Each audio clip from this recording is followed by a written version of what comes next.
جلوتر؟ نه.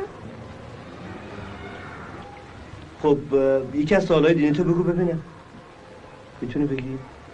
یادته؟ ای خدا رو بخونم. بخون ببینم.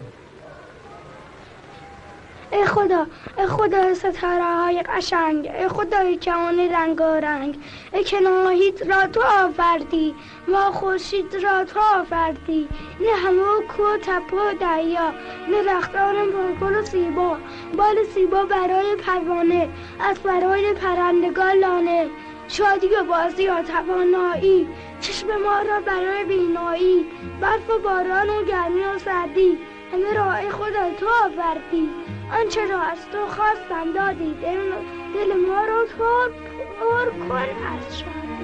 خدای ستاره